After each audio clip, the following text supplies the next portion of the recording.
All right, everybody, we're right at 5:30, so I'm going to get us started. Welcome if you're joining us here in person or if you're online. I want to welcome all of our online viewers as well. My name is Hannah DeGeese. You should know me by now if you've come back for week 3 already. I'm going to start off by doing a little quiz like we usually do to review from last week. I hope you guys enjoyed the presentation from Jacqueline. I know I learned a lot and was very surprised by some of the information as well, so I hope you guys enjoyed it too. As a reminder, if you weren't able to make it last week or want to watch it again or want to see her handout, all that information is online at dmu.edu/minimed, and also the previous recordings from week 1, etc. So we always put those up online afterwards for viewing. If you're new to Mini Med School this week, that's some information that you can take back if you want to ever go back and watch any of our previous sessions. We usually have those live by Friday of that same week after they've premiered. Okay, we ready for our quiz? Got 2 new water bottles, or coffee mug and a water bottle for you. Okay. 2 of the most common types of human traffickers are guerrilla trafficker and, I'm getting really specific on this first one. I'll give it to you. It's Romeo. Yes, Romeo trafficker. So, yes. If you want to pick out one of the water bottles, you can, or I can bring one to you after. Okay. All right, ready for number 2. What should you do if you suspect someone is a victim of human trafficking? Now, there's not one answer for this, so there's a lot. If you guys remember, she presented us with a lot of information. What's one thing you can do? Or one thing you remember? Yep, report it. And how would you, I'm going to keep going further on you. Where would you report it to? Yep. There's also the hotline. Yep. Yep, I have it on here. I mean, we're not going to memorize that number, so I think 911 is a more, yes. I just put a few of the things from Jacqueline's slide in here. Do not confront the child and or adult. Remember, the victim may not believe they are a victim. Alert management, so if you're at an institution, alert, who's ever is in charge, and then also you can call the human trafficking hotline, and the number is right there. So I'm sure that's something where you're either calling 911 or you're going to be Googling that number, because nobody's going to have that memorized, but good job. Okay, well, I'm going to bring up Dr. Hove's presentation here, and then I will introduce her. Get this going.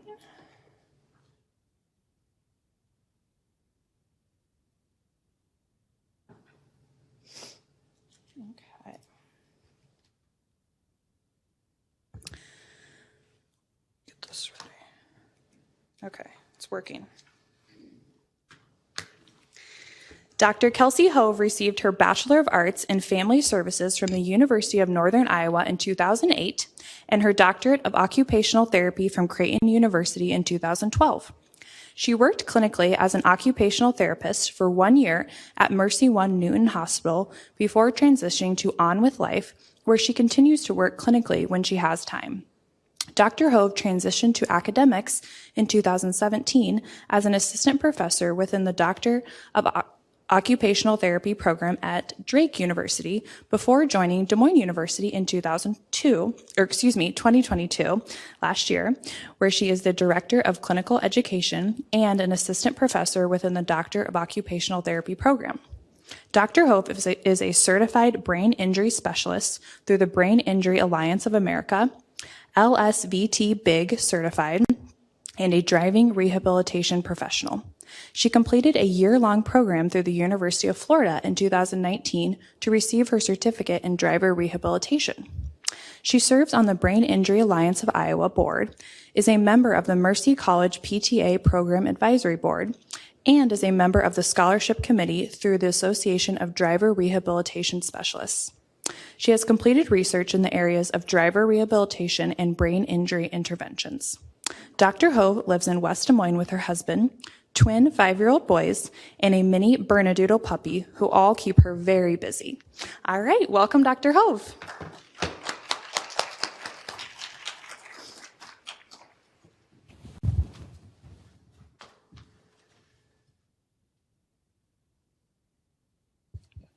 Yes. Can you hear me There okay? we go. Yes? Okay, awesome. Well, thank you all for coming. It's exciting to see people that are here and maybe interested in this topic. So before I start, thank you, Hannah, for the wonderful introduction. Does anybody in here know or feel like they have a good understanding of what occupational therapy is in general?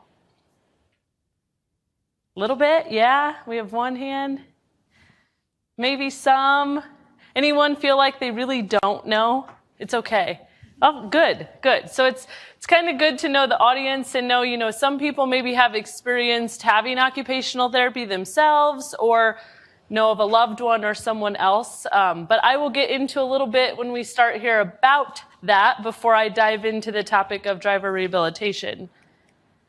So just kind of to outline what I'll be talking about. So like mentioned, I'll explain occupational therapy and its role related to driver rehabilitation because it is a very specialized area of OT. I will describe driver rehabilitation evaluations. So kind of if someone goes through one, what does that mean? What does it look like? And then also, I'm hopeful that by the end you will understand potential reasons that someone would be referred to driver rehab, as well as how to obtain a driver rehabilitation evaluation if maybe you or you know someone who could potentially benefit from one. So before I go into anything else, I like to give a little shout out or acknowledgement to Miriam Monahan. She has been kind of the sole mentor that has taught me what I say about basically everything I know about driver rehabilitation.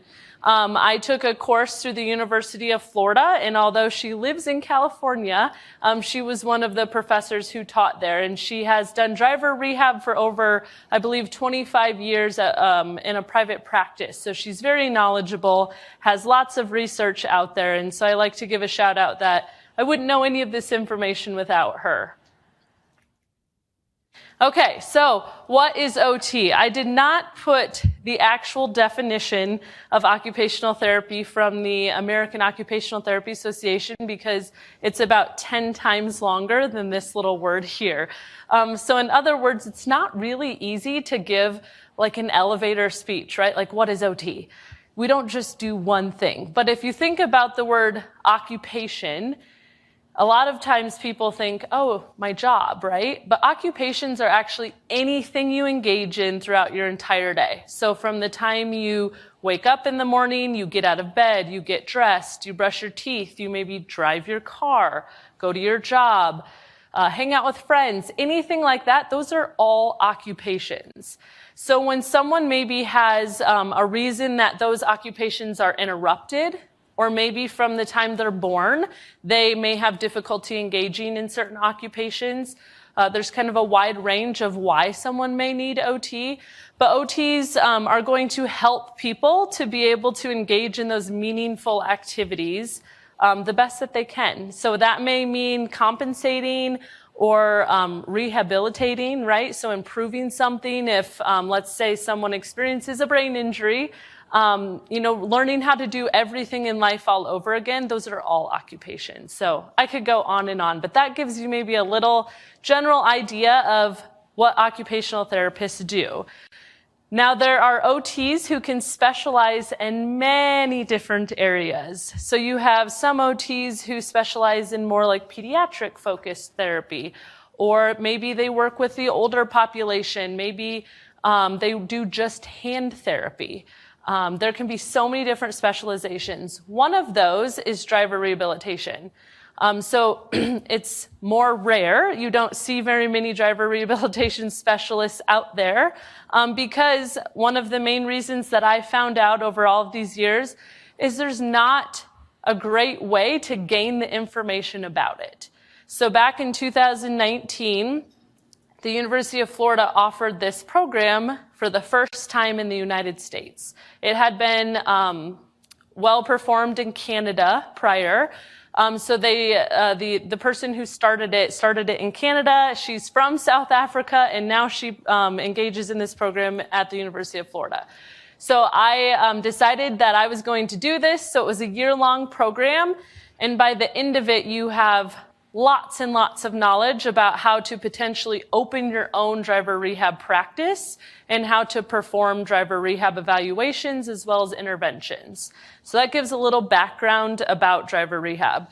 In the state of Iowa, there are only 2 driver rehab professionals, myself and one other individual, and he is not an OT. So that's the other thing about driver rehab is you could perform driving rehab and not be an occupational therapist, but most people who do are OTs or either have an educational background, like maybe they teach drivers education, or another healthcare professional, but most are OTs. So occupational therapy's role, I kind of already went over this, but we call driving an instrumental activity of daily living. So we have our activities of daily living, or ADLs, which are more basic things like I mentioned, like being able to get yourself dressed and take a shower and brush your teeth. Those are basic ADLs. Kind of the next level up is an instrumental activity of daily living. So think like cooking a meal, driving a car, playing cards with your friends, whatever it may be. Those are IADLs. So as an occupational therapist, it is our role to address IADLs with individuals. So when I have a patient or a client that I'm seeing, one thing that I'm going to address is, do you have a difficult time engaging in any of the things you want to do in life, right? And maybe one of those is driving. And so as an OT, then it's my job to dig a little further and understand maybe why they aren't driving or if there's concerns about driving. And then I can know from there, I could refer them on to someone who's more specialized or has further knowledge within that area. So any occupational therapist out there, whether they have educational background specific to driving or not, should be able to assess the general requirements that it would take and then know to refer that person on. So that's why I mentioned here that an OT generalist can determine if they need further evaluation. So as part of occupational therapy therapist's job, we could perform a driver screening. So when I say that, so let's say we have an OT who doesn't have specific knowledge to driver rehab, but we do know as an OT that it takes vision to drive. It takes motor movements, right, to be able to hold the wheel and press the gas and brake. And so we know that we can assess those things as well as cognition, right? So we have to think about those 3, almost forgot the most important one, those 3 overarching areas. So I, as an OT, could assess just generally and say, oh yeah, there's some visual issues happening here. I'm going to refer them maybe to an optometrist to start out with and get that information back. Or maybe, they've had something happen and there's weakness on one side. So I can assess the general ability to, perform the movements needed to drive a vehicle. And if I find that there are red flags or maybe concerns, or I think it should be looked into further, then as an OT, I would refer them on and find the nearest driving rehab expert.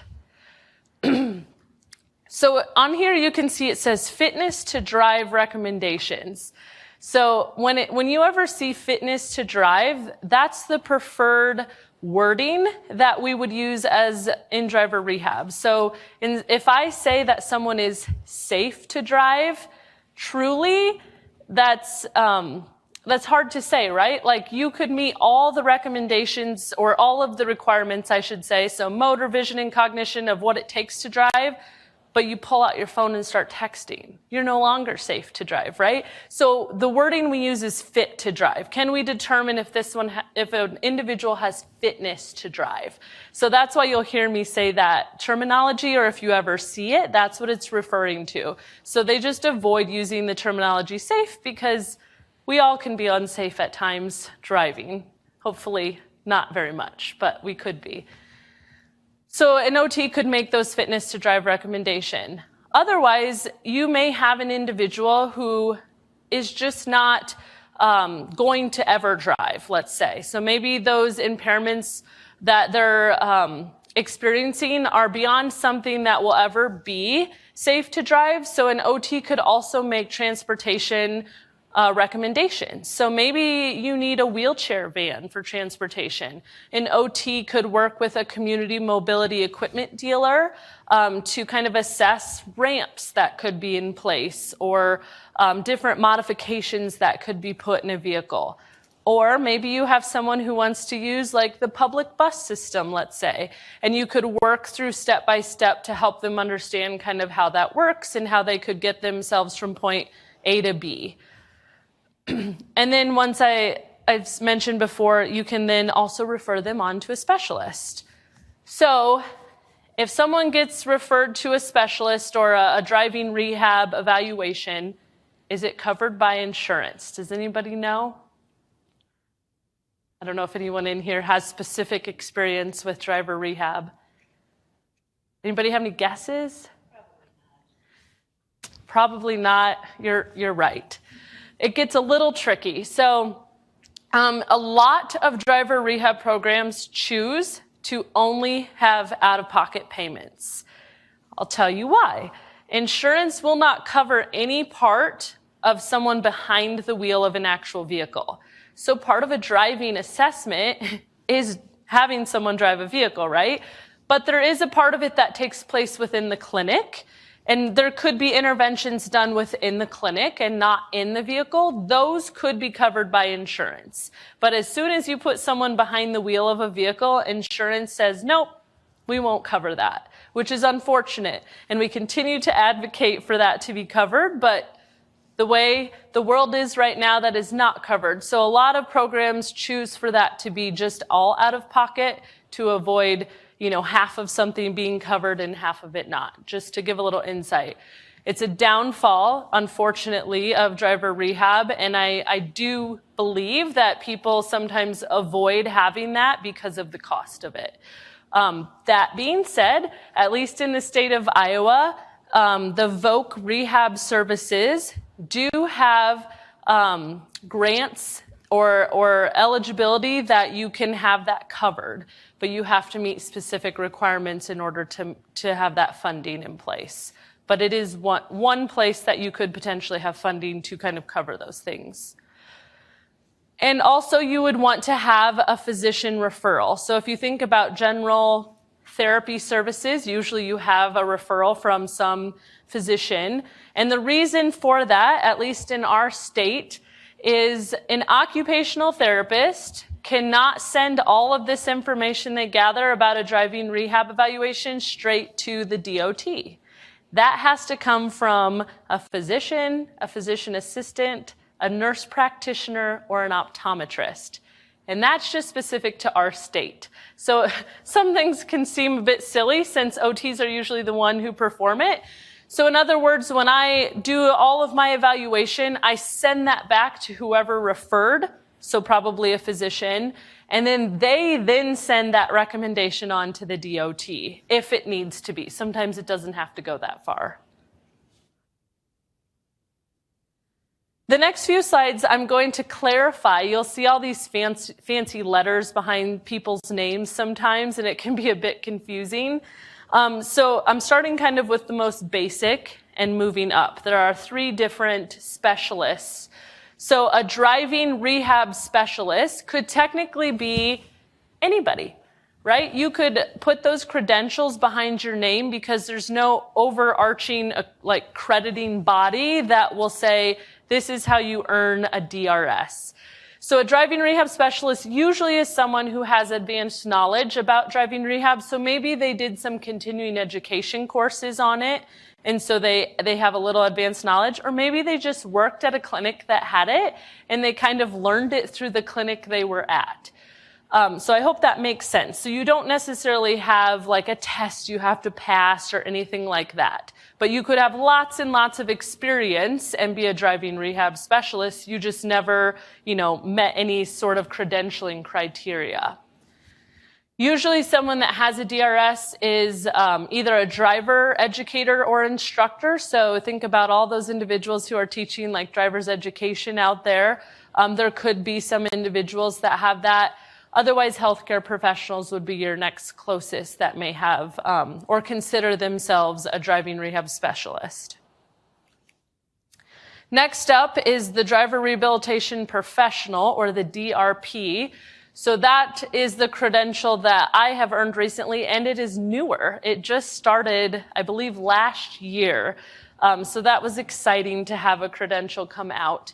So basically, you have to meet so many hours of education, and then you have to pass a few different exams. One of those is like a traffic safety exam, and another one is more specific to the basics of driver rehabilitation. So this is every 2 years. You have to renew it. You have to, meet hours within that and show that you're continuing to have continuing education in order to have that credential. And then kind of the gold standard is a CDRS, or a Certified Driver Rehabilitation Specialist. You won't find many of those. Actually, in our state, I think there's 2 listed, and I don't believe either of them practice anymore. So it's very hard to get, just for the fact that you have lots and lots of hours you have to meet educational-wise, but you also have to have 1,662, I think, is the number of hours you have to have with an individual performing driver rehabilitation tasks. So someone in my shoes, let's say, I'm in the academic world full time, and so my driver rehab hours are very minimal. So it's going to take me quite a long time to actually reach that number of hours, if that makes sense.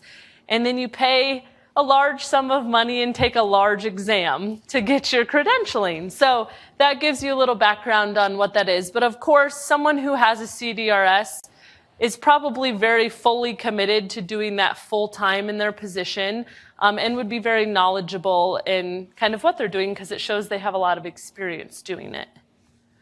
Also, so I keep talking about Iowa, but know that a lot of states have few driver rehab specialists. Actually, Florida is probably the one state that has the most CDRSs, which obviously larger state, but also a larger population of older drivers who may benefit from those services, if you think of it that way. Okay, so a comprehensive driving evaluation. I put just the website, so the Association for Driver Rehab Specialists would be kind of your go-to website where you could find any further information that you would like to look up regarding anything related to driver rehabilitation. So you can look on there, but you can also go, there is a directory, and you could go to your state, and it would show you anybody who has any of those credentials that I just talked about in your state.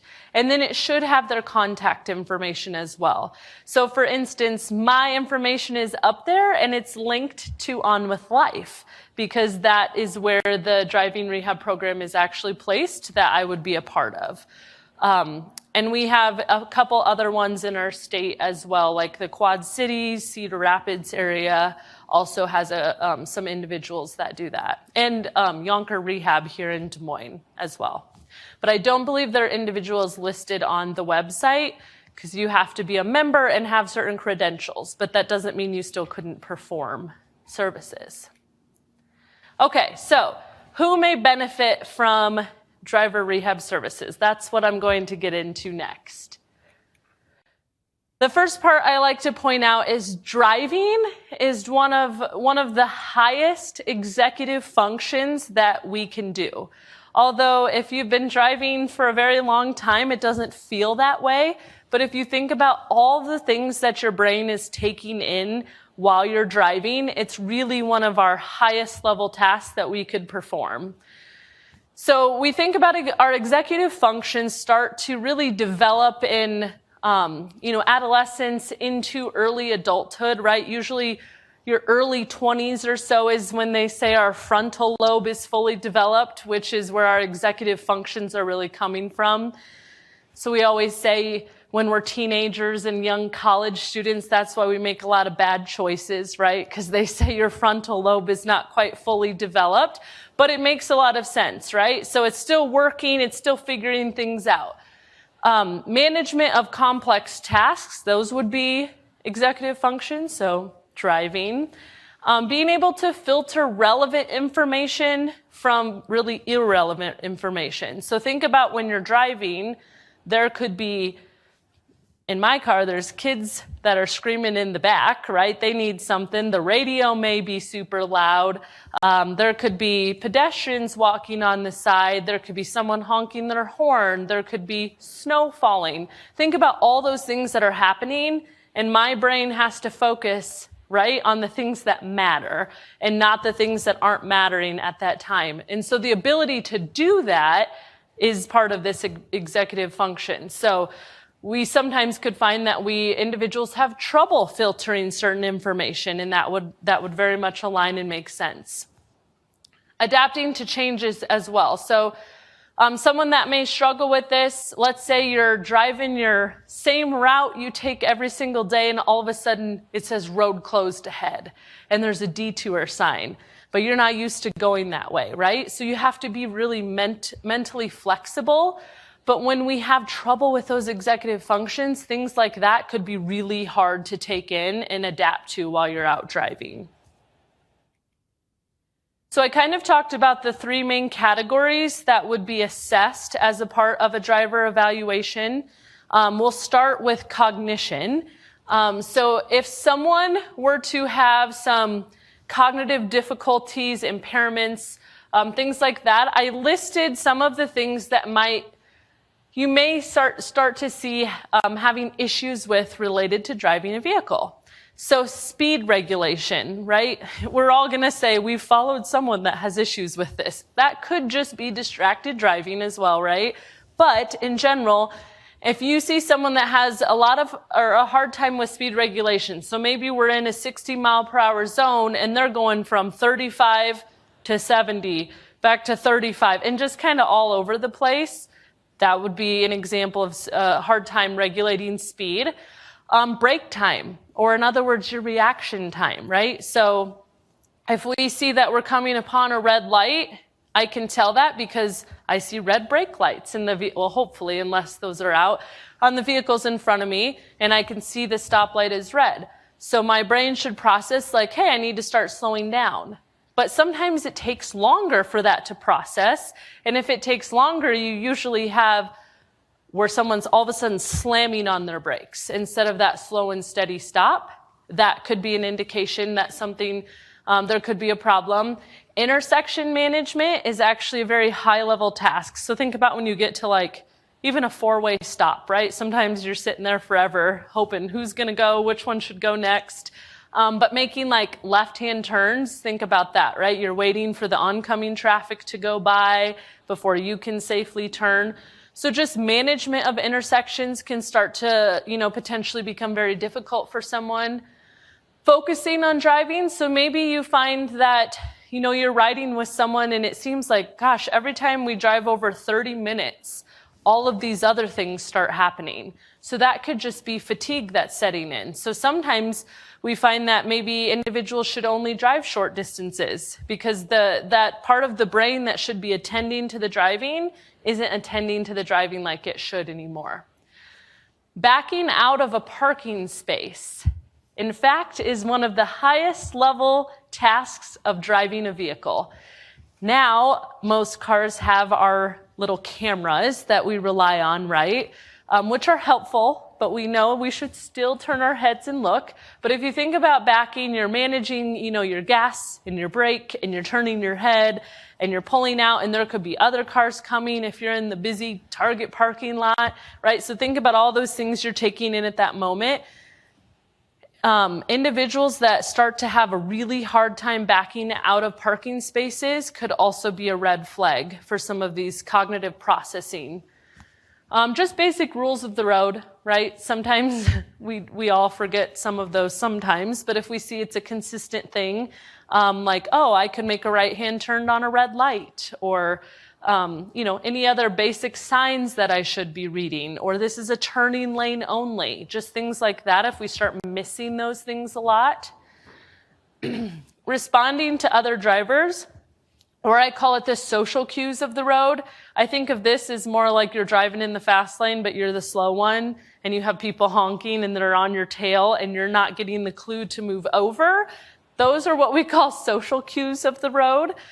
So if we find that, people aren't picking up on those sorts of things, that could be a red flag. And then I also added anxiety. So as I talk about all of these things, this doesn't mean that someone who's an experienced driver could experience these. This could also be in the category of a new driver. So maybe it could be a teenager or a young adult or someone who's trying to get their driver's license, but has difficulty with any of these things. They could potentially qualify for driving rehab as well. There's lots of interventions that could take place. Having generalized anxiety could cause an individual to struggle with some of these things, but there are also interventions and ways to address that that could be helpful for them. Visual impairments. This one's a little more straightforward, but some of the visual impairments, things like difficulty with scanning.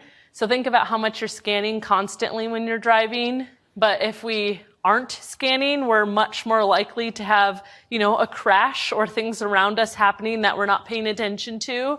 Inappropriate gaps. So in other words, you could be right on someone's tail, or you're leaving way too much room, more than you necessarily need to. Although I argue that that's not always a bad thing, because they say you should have 4 seconds between you and the car in front of you. And if you are an older driver or there's winter weather, they say really you should have 6 seconds between you and the car in front of you. But because, especially in our community, at least I don't find that people have great following distances, right? Usually we're all right next to each other. And then inadequate lane management. So in the picture here, you can see someone's driving over the center line, or they keep hitting the gravel on the side of the road. That could indicate, it could indicate a sleepy driver, a distracted driver, but it could also mean that there could be some visual impairments happening. Does anybody know what the visual acuity requirement in our state is to drive? Anybody have any guesses? If you think of visual acuity, think of perfect vision is 20/20. Anybody want to throw out a guess of what your vision could be and you could still drive? Some people may not want to know this. So in the state of Iowa, you just have to have one eye that is 20/70 or better. If it's worse than 20/70, you immediately should not have a license. So when I have someone who comes in for a driver evaluation, the first thing I actually assess is vision, because I can't make someone's acuity better, and that's best corrected, okay? So let's say that person has glasses and the best corrected is 20/80, they would not be able to legally have a license in our state. There are other states that are even worse than that. So it's just an interesting fact that I think not a lot of people know, but you only do have to have one eye to drive in our state. Some states are different than that.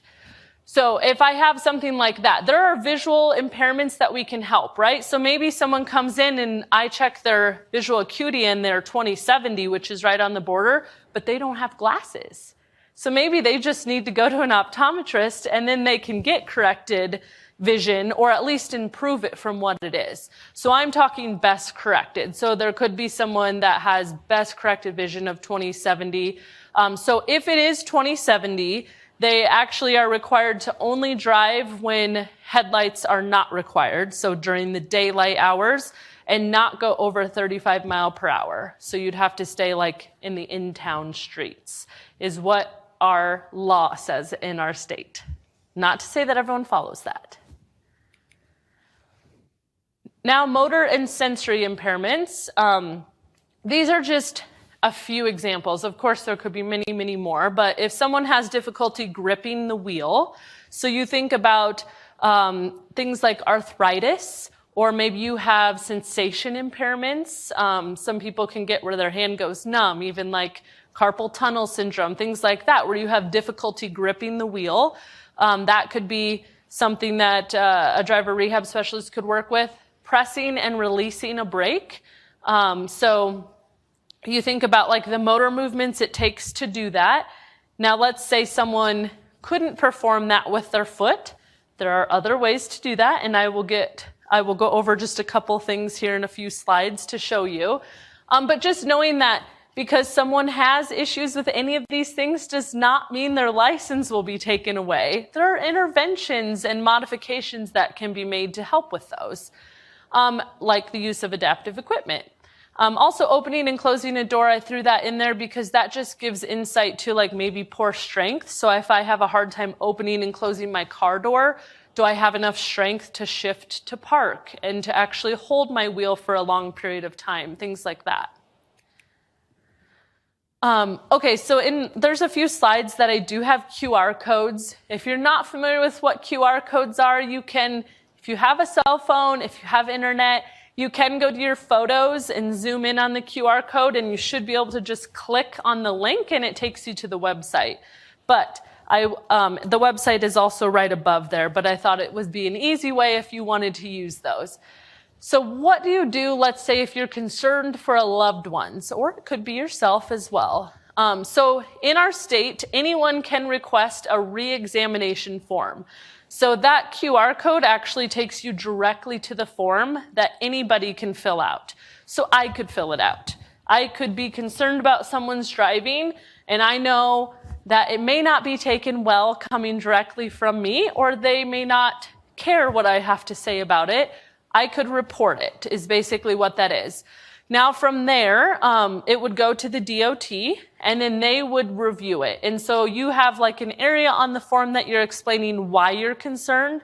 So if they read that and see like, this is a pretty valid reason that we should have this person come in, they would then receive a letter and they would be required to come in. And as a part of that, they could have to retake the driving test. So the actual like written test that you probably haven't taken in a long time.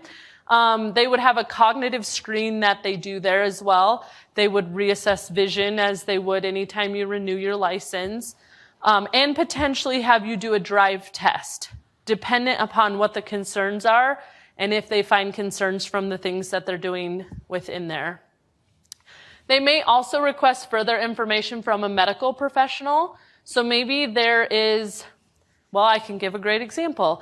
Someone had a stroke, let's say, and they went back to driving, which is fine and dandy, but maybe they should have been assessed. Maybe there are concerns that the loved one has. Just because you had a brain injury or a stroke does not mean you lose your license. The only way you technically, in our state, lose your license is if you lose consciousness or have a seizure. Then you are supposed to lose it for 6 months. But that's only if the physician actually reports that to the DOT, which they would have to do. So I know that doesn't happen all the time from experience, but technically, if you've had that sort of injury, let's say a brain injury or a stroke, you don't immediately lose your license. So that could be a reason that someone fills that out because, you know, maybe it feels like no one's listening, but I have like, there's real concerns with this individual. Then that medical professional would be required to have some information go along with that. So there could be a suspension of the license, let's say if the person doesn't come for the evaluation or dependent upon what they find from that, or require restrictions, or they may require them to have a full comprehensive driver evaluation, which would be something probably performed by an occupational therapist. So I love this tool. So when I took that certificate course through the University of Florida, this was actually created from some of the professors who taught me there. And it's a screening tool. So the QR code takes you to the website that's listed below. So it's Fitness to Drive. You can feel free to write that down, or I think they also have access to these slides at some point. So this takes you to a Fitness to Drive screening measure. This is meant for you to take about somebody else. So not about yourself, because we probably all think we're doing better than what we are, right? So let's say you frequently ride in someone's vehicle and you're thinking, ooh, I'm having some really big concerns. This is a research-based tool that will, at the end, you answer a bunch of questions. It'll have you put the person's age that you're taking it about. So remember, you answer the questions about the person, not about yourself. And at the end, it gives you kind of ranges, like a yellow range, like there is some concerns and it's under these categories. It can even lay it out as like cognitive, vision, motor, whatever, it's picking up on based on how you answer questions. And then you could print that out and bring it to the next appointment. Let's say you have an appointment with that physician. Let's say it's your spouse and you go along and you say, I really have concerns about their driving. I took this test and it's research-based, that it's actually very accurate, and here's what the results said. And so they have a printout, they can go to the website, they can see that it's been researched and it's a very accurate test, and so it's not just some little Googled tool that you found. And then you have an actual piece of information in a document that you can bring with you. So that being said, this was created for older drivers. When I would teach this to my students who were often like 22 to 25 years old, I had them do it on each other. Some of them ride to class together and they're like, well, Susie's came out in the red zone. And I'm like, oh boy. But it is meant for older drivers. So we just can't say that if it is taken about a younger driver, it just can't be necessarily backed up by the research, in other words. So I believe it's 65 and older is what it was created for, but you can also read on the website, you can read lots of history on it. So if someone is referred for a driving rehab evaluation, you would have some sort of intake form, right? So it's good to know like what information they would ask you. So they would want to know any medical history, seizure history, that's up there just because that's part of at least our state's law. So it's okay if you've had a seizure, but if there's been a recent one, there still is that law of 6 months of no driving. What is your latest eye care exam? And do you have the findings from that? Or even better, could you get the optometrist to send the notes from your last eye exam? Mobility status. Do you use a cane, a walker, a wheelchair? Do you have a prosthetic leg, a prosthetic arm? Do you use any other adaptive equipment throughout your day? And truly, I've had individuals that I've watched from the window come for a driver evaluation and put their cane in the trunk before they walk in. And I always just say, like, it is not any more indication. In fact, I would rather you use your adaptive equipment coming in, right? Instead of, I think so many people are just so scared that license could be taken away. But also remember, I can't take the license away. I just do the evaluation. And I determine if there's a need for further intervention. I give all my recommendations, and that goes back to the physician. But we also have to think about, driving is probably one of our most cherished IADLs, or instrumental activities of daily living, that we perform if you drive, right? So it's one of those things that allows us to have independence and engage in the things we want to. So it can be really, really hard to even think about not being able to drive. So it can be really difficult for people who feel maybe forced into having something like this and kind of want to try to hide a lot of those impairments. But truly know whoever you're working with is also on your side. They want you to do well, but we also have to know what's best and what's safe, not only for you, but the other people that are out there on the road too. So as a part of the comprehensive driving evaluation, most of them would take 3 hours. They would say, plan for 3 hours. An hour and a half of like in the clinic evaluation. So that was assessing like the vision, the motor, and the cognition. So of course you have a series of some tests that you do, different things they'll ask you to perform. And then you'll have a little break before you would then potentially go on the road for an evaluation. Now, there are times when, based on the clinical information, I wouldn't bring someone on the road because I can already determine there are many red flags. If that place has a driving simulator, I may choose to go on the simulator instead. Although I've had feedback like, this isn't driving, this feels more like a video game, or, this isn't the same, my pedals don't feel this way, or my steering wheel is very different. it still is also very much research-based to still show a lot of the, main difficulties that someone may have with like the basics of driving. So that could be an option as well. Or I'm going to choose to do or start my driving in a just wide open parking lot, right? I can gain a lot of valuable insight by watching someone park in parking spaces, back out of spaces, go stop and go. They could go in and out of like different objects. And you think about just that environment in itself should be minimally distracting to that driver, but also a safe place for us to do that. And then I would be in the passenger side, and I also have a brake on my side. So you have that as well. Now the outcomes from a driving evaluation could be some of the following. I could determine, yep, that person is fit to drive. So maybe they came in with kind of minimal concern, but their physician was really requiring and saying, I need you to have this before I can okay anything on this form to be sent to the DOT. I could find that they're fit to drive with restrictions. So maybe it's related to vision, and their restrictions should be that they should not drive over 35 miles per hour, they should only drive during daylight, or you can even put things like they can only drive within a 5-mile radius of their home. Think about like smaller town, and you just drive to the coffee shop and the grocery store, and that's all you want to do. And we may find that that's okay, and they're used to that environment, but you get them in a busier environment and everything falls apart, right? So you could have lots of different restrictions. You could find that they need clinical or on-road interventions. So I may find that, there's some areas we need to work on, or maybe I prescribed hand controls, that they're no longer going to use their feet to operate the gas and brake, that they're actually going to use their hands. That's going to take hours of training. So they would need to come back and practice those, which they could be practiced on a simulator to start if that person feels more comfortable with that. Or we, of course, start in like an open parking lot, just kind of understanding that.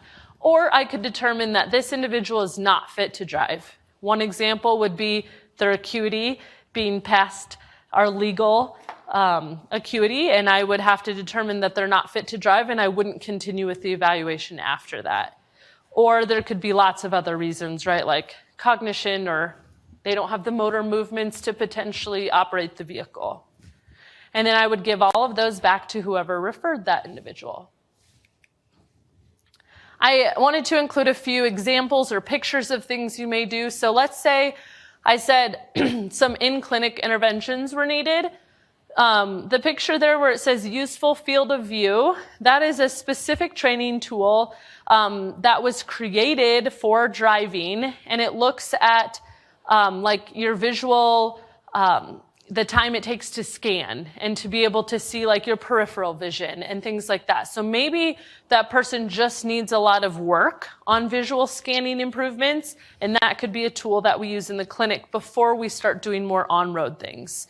Dynavision, you can see it's like a light up board that you see the individual with their hand up. So there's different lights that will light up, and an individual would have to touch the light whenever they see it. And so that kind of helps me see like how much of their peripheral vision is picking up if their head's kind of focused in the middle. And can we improve that over time?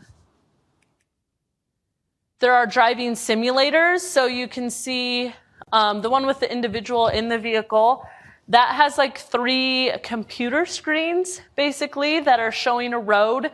And you have a gas and brake in every like kind of function of a car, but it is cartoonish in a sense where it doesn't necessarily look like a real road, but know that there's been so much research done on it to show that it really does align, at least with the basic skills of driving. So if someone is driving constantly over the center line on a driving simulator, I would expect that they would be doing the same in the car.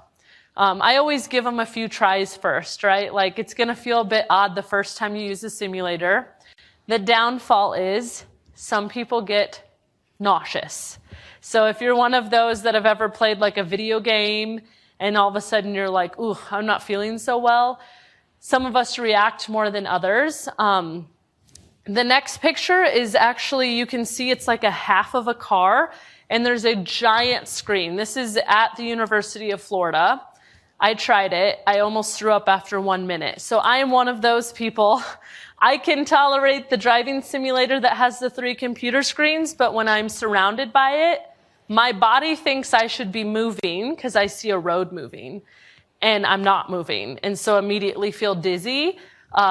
Just some of us are lucky to have those things, and I'm just one of them. So I can't do that. So that would be one downfall to a simulator is, or if you're more prone to car sickness, you're probably more prone to driving simulator sickness.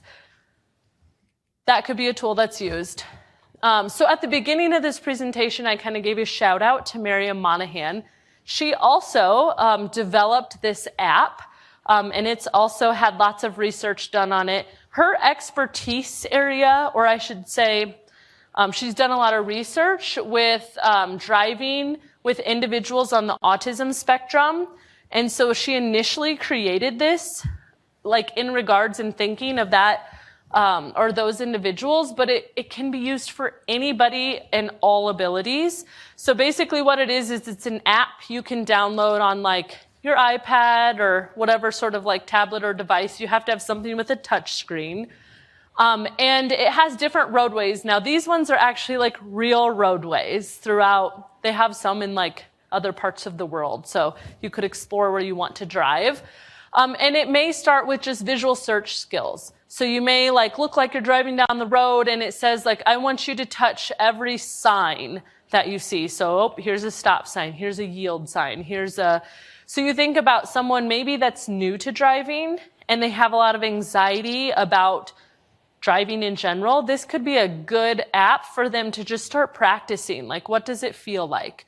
Or it could be someone who's drove for a very long time and had some sort of, something happen in their life and they're fearful to go back to driving or they need to work on some of these skills.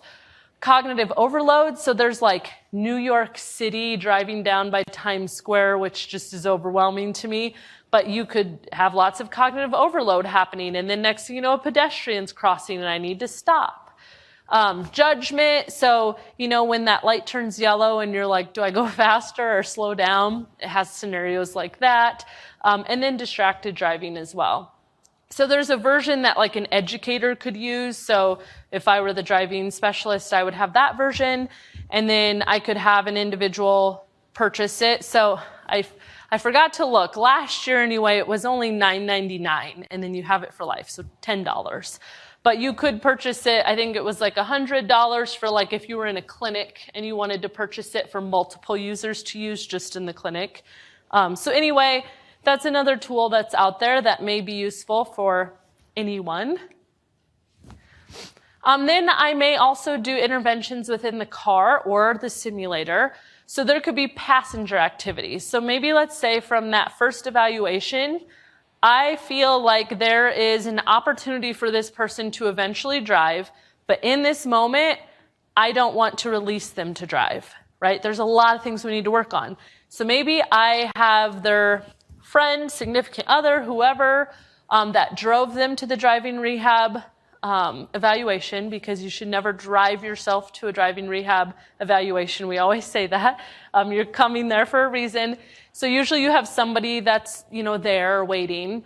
I could have them come in and we could educate on passenger activities. So kind of like I talked about with that app, you could be a passenger and you could be kind of that annoying passenger that's instructing them what to do while they're driving, right?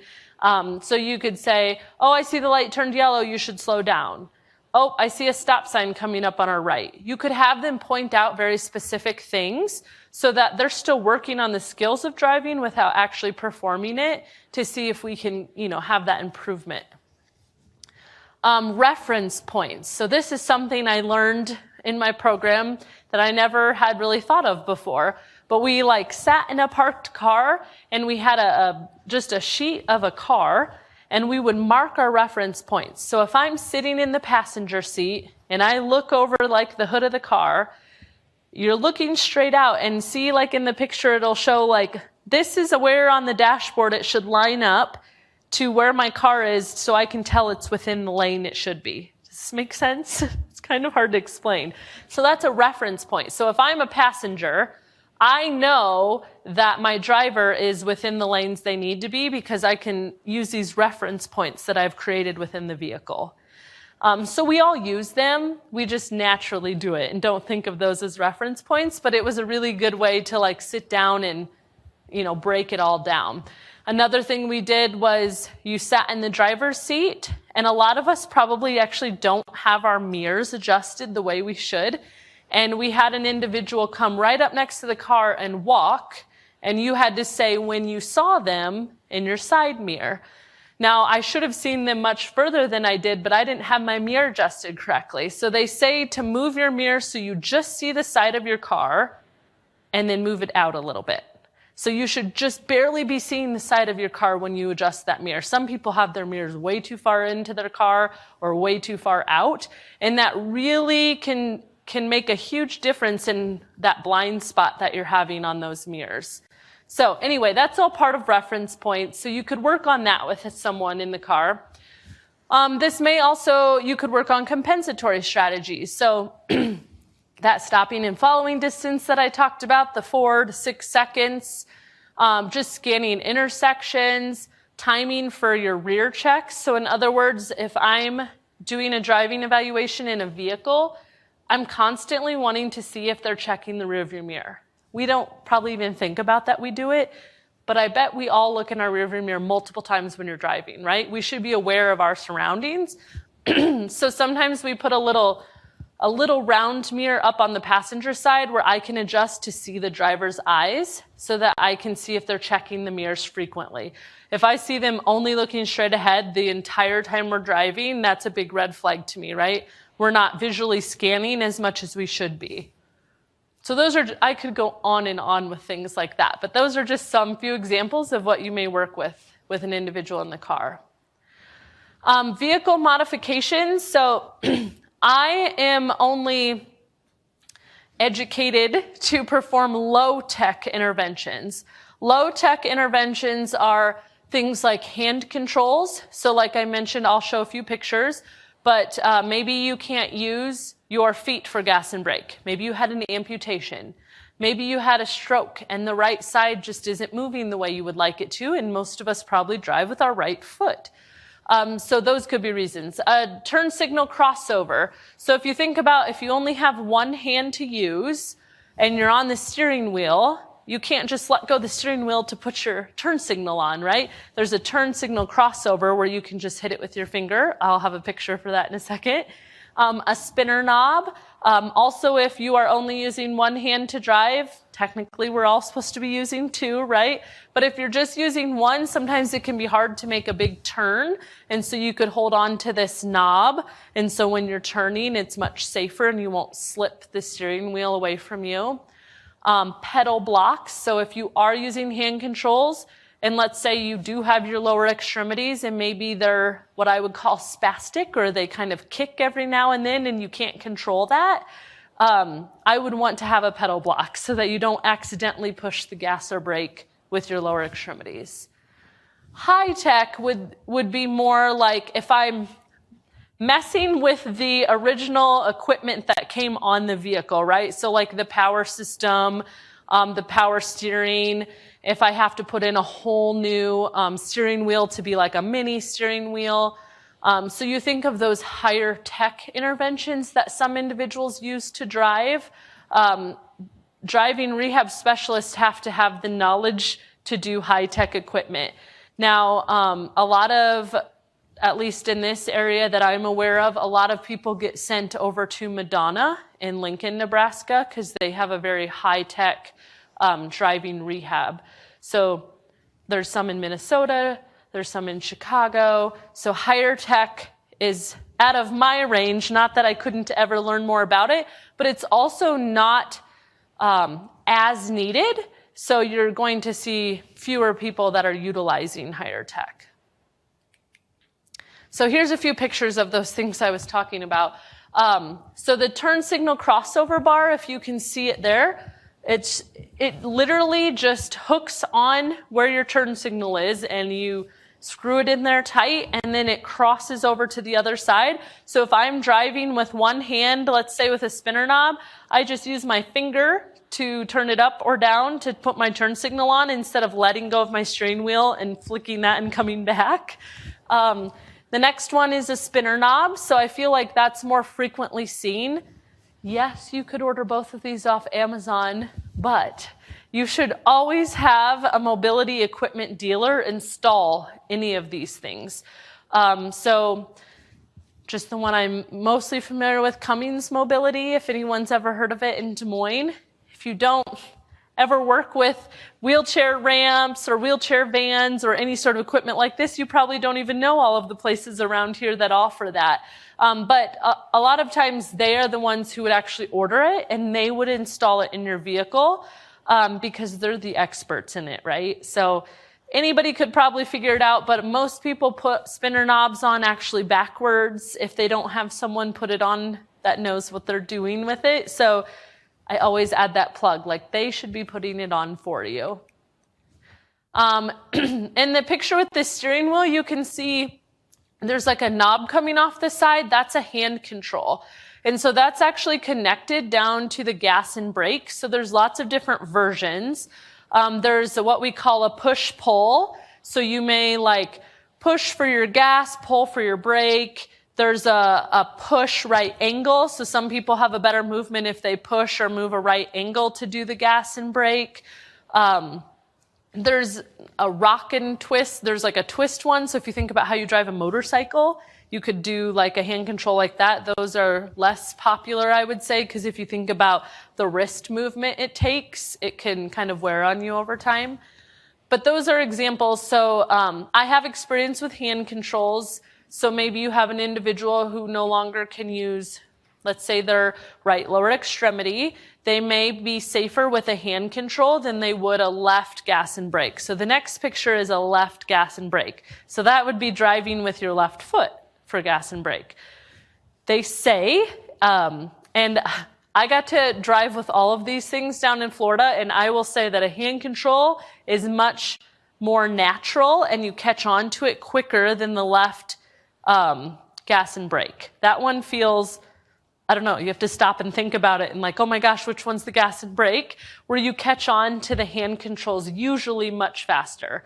I got to do a rotation out in Colorado at Craig Rehabilitation. I don't know if anyone's ever heard of it, but they're kind of gold standard. They have an amazing driving rehab program because they see individuals with brain injuries and spinal cord injuries, so they have all the way up through the high tech.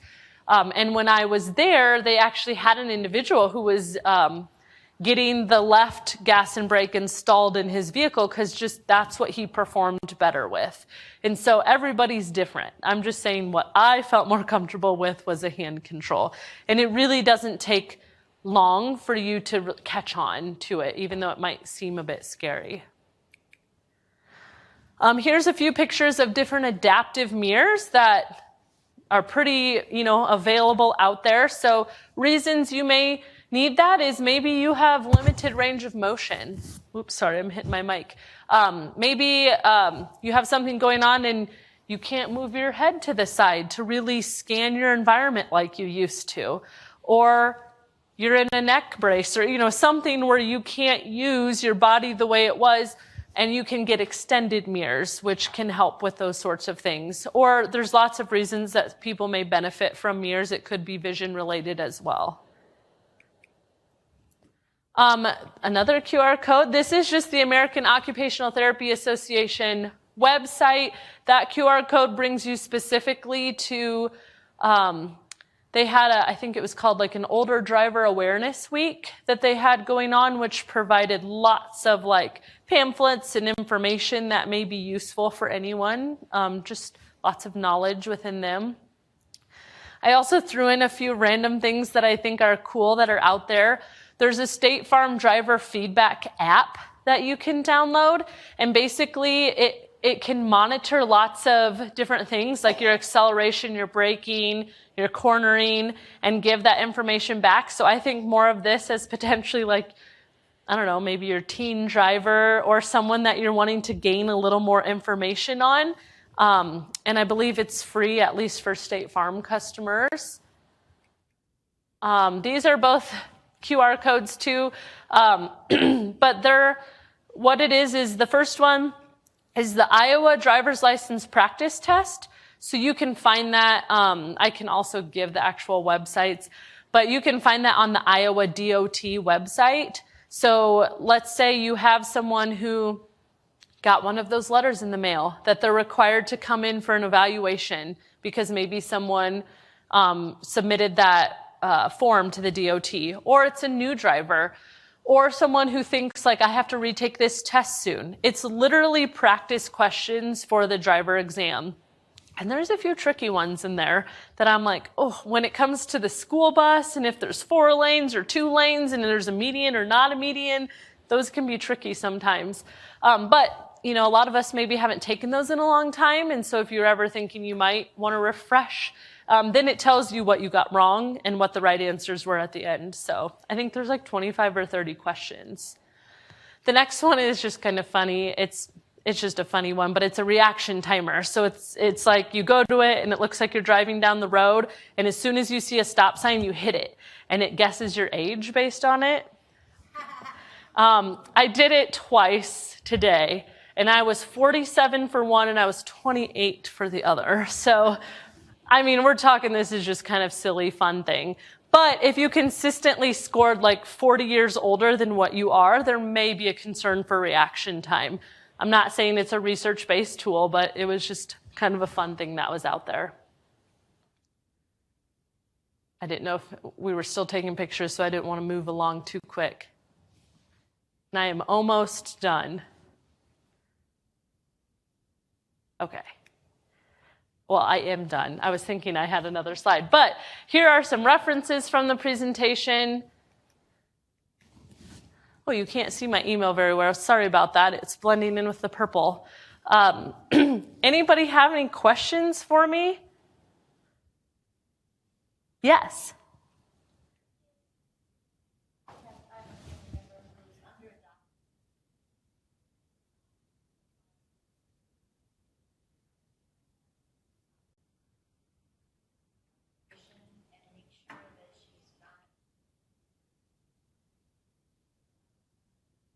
Yeah, so I'm going to repeat the question for those online. So the question was, she has a family member that has Parkinson's disease and wondering if she should assume if that physician would be thinking of these kinds of things. No, do not assume that, but should they? Yes. And so there are a few local actual physicians that work with individuals with Parkinson's disease that have been excellent in sending individuals for potential evaluations. The research shows, specifically with Parkinson's disease, the earlier you have a driver evaluation, the longer you tend to drive. Does that make sense? So the earlier, so let's say you were diagnosed yesterday with early onset Parkinson's disease. You have minimal symptoms, and you don't think, why would I need to do that? I won't do that until I'm noticing something. But in reality, what the research shows is that if you go to a driver evaluation, even if there's, minor things that are coming up, the more prepared and educated you are for what to expect in the future, usually you adapt to that better and you're more open to those changes as they come along. Does that make sense? And so you can talk to those individuals about things they may want to look for while they're driving, or maybe even not when they're driving, but maybe it's certain times of day that fatigue sets in. And just like making some of those recommendations and having them kind of do a self-evaluation of symptoms, and then knowing that, hey, if you start to see these things, please come back, because we have lots of other things we could work on. So the research shows the earlier, so that's just specific to Parkinson's. There's really big research out there about it. But I also like to say that about a lot of other things, right? So you could have multiple sclerosis. You could have other things that could kind of flare up and get better and flare up. And they say the more you know about it, so if you have a driver rehab specialist or professional that you're working with, they can provide you with lots of those resources and knowledge, so you feel like, okay, this isn't all of a sudden this big change and I didn't know I should have been doing this, or I didn't know I could do this, that you're just better prepared, so you actually end up driving potentially years longer.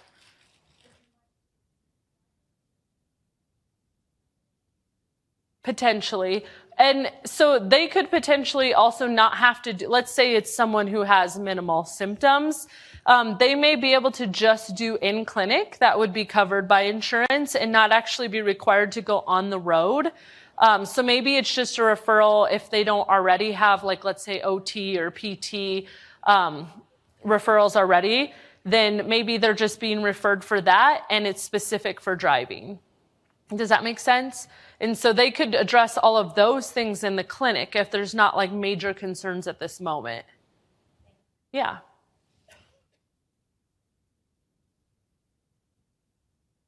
Any other questions?